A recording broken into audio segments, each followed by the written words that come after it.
Hello and welcome to my channel. My name is Jan Prytz and I'm doing photography here on YouTube.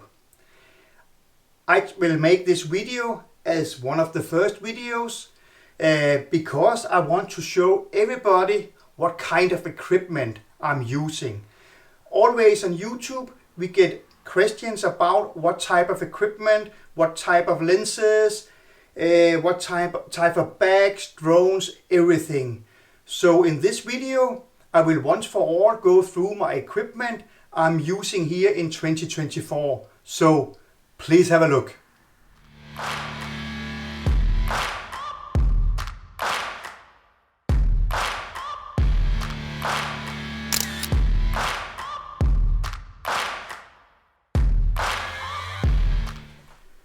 To start up everything, when it's a photography channel, I am using full frame camera.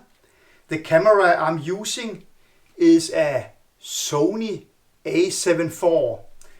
I use the SONY A7 IV because it's an affordable camera. It's full frame, it's 33 megapixel, meaning it's good quality.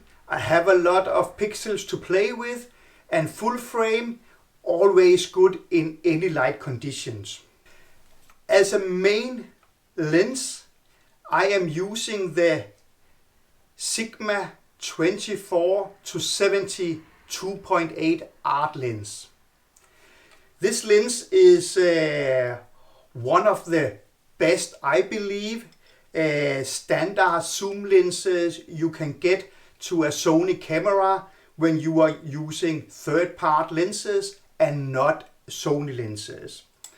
Why I don't have a Sony lens is because my budget is not to have everything in Sony, because I bought the good camera and I also want good glass. So for my budget, that's why I go for third-party lenses, and that's why I go for Sigma. Sigma is, in my world, the best third-party lenses. When you cannot afford the Sony, I would go for the Sigma. And of course my go-to lens, which is this 24-70, I use mostly for landscape photography, for portraits, for whatever. It is the art lens. Art lens is the top of the Sigma lens series. So this A7 IV paired with this Sigma art lens, it's just working. It's a working horse. Everything is just perfect. There's nothing really to say about that. What I have attached to the camera is an L bracket. An L bracket is to easily mount my camera to my tripod. Why I have an L mount is because I want to be able to mount it like this when I take photos landscape. When I take it horizontally, I can then also easily put it up here. So I can put it both ways without tilting my head on my tripod. That's why I have the L bracket on my camera. The next lens I have is a wide angle. This is a 16-28 2.8, also a Sigma lens. This is a complementary lens, so meaning it's a C lens. It's affordable, it's good quality, it is a working horse. It is of course a little bit plastic-ish compared to the art lens, which is metal. This is a heavy setup. This in plastic here is much easier, and when I go mainly to the woodland, I will go primarily with this one, and maybe I will drop this in my pocket if I don't have my rucksack. Then if I want to go a little bit longer, I have the Sigma 100-400. The 100-400 is of course a bigger lens. Mainly I have it in my in my camera bag, and I will say 8 out of 10 times I don't use it when I go out shooting.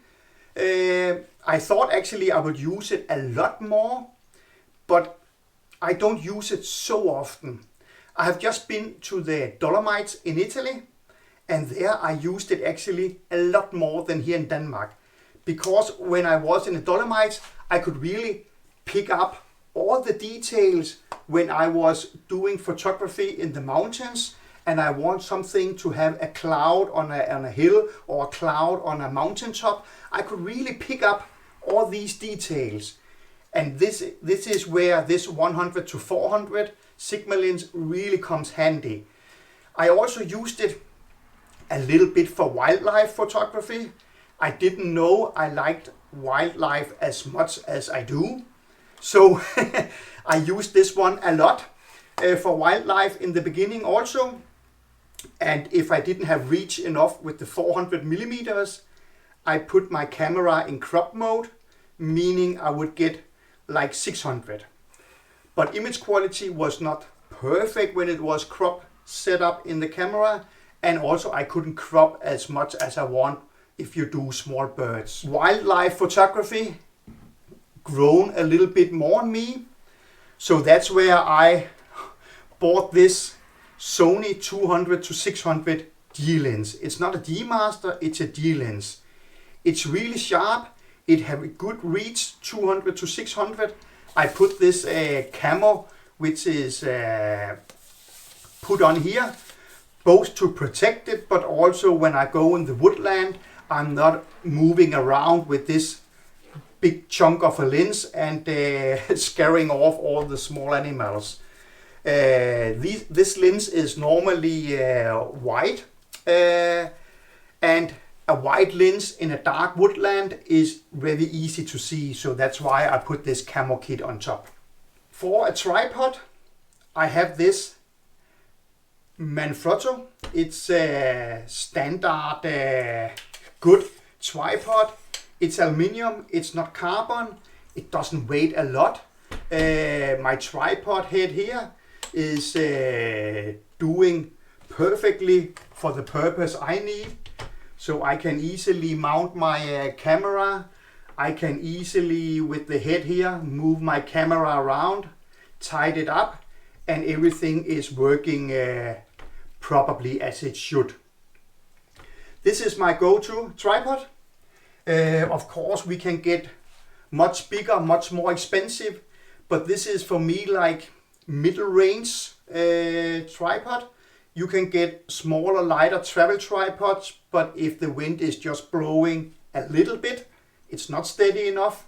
This is of course not 100% steady if I put on a huge lens, but again, this is doing it for me at the moment, and it's working very great. Of course, sometimes I need to put something in front of the lenses, and that's where my filters come in place.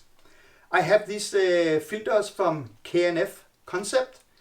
I know this is a solution in the cheap end, but actually I have had for also my cameras before. I had a Canon before. I have also had a Nikon, but I have always used these filters from K&F, and I have not had any issues with the colors, with the color gradient, anything. When I go to Lightroom, I have my white balance in automatically. When I go to Lightroom, I don't have any issues. I have a drone here, so if I want to take drone photos, I actually have made some really nice drone photos during the time. Also, I use it for video. So actually I've used this drone a lot for making film for my fishing channel, but also for making still photos, and I still use this really a lot. This is a Mavic Mini 3 Pro, which is easy to have. You can actually have it in your jacket pocket. You can easily fit it in your bag. It doesn't hurt anybody. I have it with the combo pack, so I have 3 batteries. Batteries for these small drones last about 20 minutes. So that's why I have batteries always, and I bought this combo pack because then I can charge in the car while I'm flying. Controller, I have the one with the screen on. I don't want the one with the telephone where I put my phone on. I know you can get the other ones where you put your phone on top and you use everything.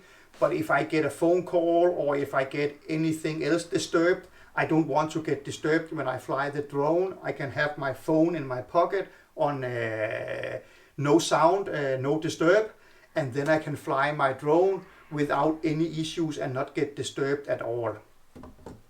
And actually, most of the time, I use the bag which came with the combo kit. I use actually the DJI bag here. It fits the drone very well. And even if I take it in my rucksack, I actually still keep it in this bag, because even I have my rucksack or I'm just using this one, I can take it over my shoulder, I can put it on a bench, I know where all my drone equipment is. Last but not least, my rucksack, my workhorse of bag is this Shimoda. This is where I have put in some money, because the Shimoda is not the cheapest camera bag, but it's absolutely, from my point of view, one of the best out there. This one is water resistant. It's water, more or less, I think it's waterproof. There is a rain cover inside. If you really get soaked, you can put the rain cover on, but I have never had any issues.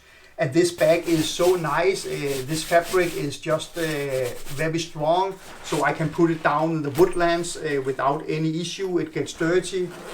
All the access is here from the bag, where you can put on your lenses, your camera, your drone, everything you can put in here from the bag. Meaning if you go traveling, it's also safe. It doesn't get, nobody can steal it, nobody can get access to your camera when you have it on your bag. It's really nice. And on the top there's plenty of space for some food, some drinks, maybe some extra filters. I always have my rocket blower if I need to clean my lens. I always have a head torch, so if it gets dark, I can grab that one. Many times I have a snack, a little bar. I can have my water bottle in the side. That's also very nice. This one is from an outdoor shop, which you normally use when you are sitting on a bench and don't want to get wet. This one I also can use on the bench. I can also use it on my knees if I need to go down on my knees to take photos low. I take this one quick out, put it on the grass, put my knees on, much more comfortable. I don't get wet knees, and if it stones, it doesn't hurt. It's much better.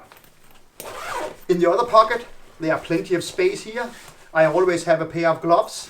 And of course, when I have my rucksack, I know I'm out for longer, and then always I have a spare battery for my Sony camera.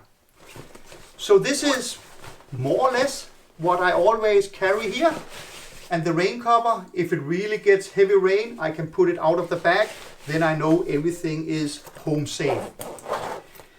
This is more or less the equipment I am using at the moment for my photography. So a lot on the table. I just want to show it because as hopefully this channel will grow a little bit, and I will get more and more videos up where I go out and do some photos. It can be wildlife, it can be landscape, it can be a little bit astro. We have just had the comet. We also had lately this year a lot of aurora. It's really beautiful. So as I use this channel more and more, I will upload more and more videos. I can just refer to this video so you can see this is all my equipment I use for making my photos. But for now, all my equipment, now I will pack it back in the rucksack and I will go out and make some videos for you in the wild, in the wood, to the coast, out with my drone. I will do a lot of things, so please stay tuned.